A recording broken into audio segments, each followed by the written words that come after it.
Iran Israel के बीच भीषण युद्ध चल रहा है। दोनों देश एक दूसरे पर बमबारी कर रहे हैं। इन दोनों के संघर्ष में अब हिजबुल्लाह ने भी ईरान के समर्थन का ऐलान कर दिया है, जिससे ये युद्ध और भी भीषण और खतरनाक मोड़ ले सकता है।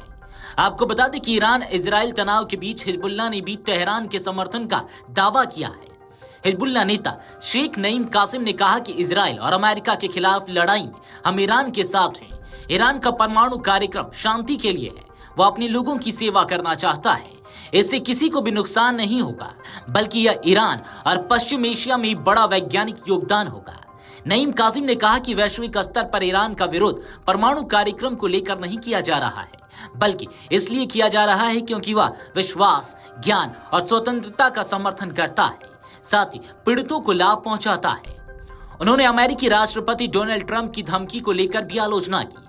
उन्होंने कहा कि अमेरिका पश्चिम एशिया को अराजकता और अस्थिरता की ओर ले जा रहा है।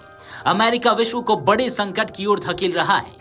इससे अमेरिका को केवल शर्म, अपमान और विफलता ही हासिल होगी। ईरान के लोगों को अपनी रक्षा करने का अधिकार है, साथ ही क्षेत्र और विश्व के लोगों को भी ईरान के साथ खड़े होने का अधिकार है। उन्होंने कहा कि हम अपनी स्वतंत्रता, अपनी जमीन की मुक्ति, फैसलों और विकल्पों की स्वतंत्रता के साथ खड़े हैं। तेहरान के साथ हिजबुल्लाह के गठबंधन की पुष्टि करते हुए कासिम ने ईरान के सर्वोच्च नेता अयतुल्लाह खामेनेई के लिए समर्थन मांगा। उन्होंने कहा कि हम सभी स्वतंत्र लोगों, उत्पीड़ितों, प्रतिरोध सैनिकों, विद्वानों और अच्छे विचारों वाले लोगों से आह्वान करते हैं कि वे अपनी आवाज बुलंद करें। खामेनेई नेतृत्व के साथ एकजुट होकर ताकत, साहस और समर्थन का प्रदर्शन करें। इस बीच अमेरिका ने इजराइल ईरान संघर्ष में शामिल होने को लेकर हिजबुल्लाह को कड़ी चेतावनी दी। अमेरिकी दूत थॉमस बैरक ने बेरूत में कहा कि हिजबुल्लाह का युद्ध में शामिल होना बहुत बुरा फैसला होगा। व्हाइट हाउस ने गुरुवार को कहा कि राष्ट्रपति डोनाल्ड ट्रंप अगले 2 सप्ताह के भीतर यह निर्णय लेंगे कि ईरान पर हमला करना है या नहीं। उन्होंने कहा कि ट्रंप को अभी भी इस बात की पर्याप्त संभावना दिख रही है कि वार्ता के माध्यम से ईरान के परमाणु कार्यक्रम पर अमेरिका और इजराइल की मांगे पूरी हो सकती है। प्रेस सचिव कैरोलिन लेविट ने कहा कि फिलहाल ईरान को अपने संवर्धन कार्यों तथा परमाणु हथियार बनाने की किसी भी अन्य संभावना को तत्काल बंद करने की राष्ट्रपति की चेतावनी की समय सीमा बढ़ा दी गई है।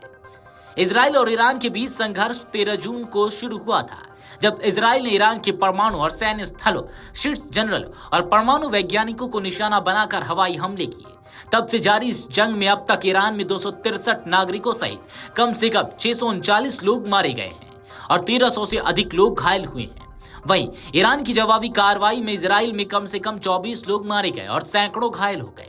इजराइल के प्रधानमंत्री बेंजामिन नेतन्याहू ने गुरुवार को कहा कि ईरान में अब सुप्रीम लीडर खामेनेई सहित कोई भी अब महफूज नहीं है। इससे पहले दिन में उन्होंने कहा था कि हम ईरान से इजराइल पर हमले की पूरी कीमत वसूलेंगे। इससे पहले इजरायली रक्षा मंत्री इजराइल काटज ने कहा कि खामेनेई मॉडर्न हिटलर है। काटज ने कहा, खामेनेई जैसे तानाशाह को जीने का अधिकार नहीं है। उन्होंने हमेशा अपने एजेंटों के जरिए इजराइल को खत्म करना चाहा है। पीएम नेतन्याहू और रक्षा मंत्री काटज का यह बयान आज सुबह इजराइल के 4 शहरों तेल अवीव, बेशेरबा, रमत गण और हेलोन पर ईरान के मिसाइल हमले के बाद आया है।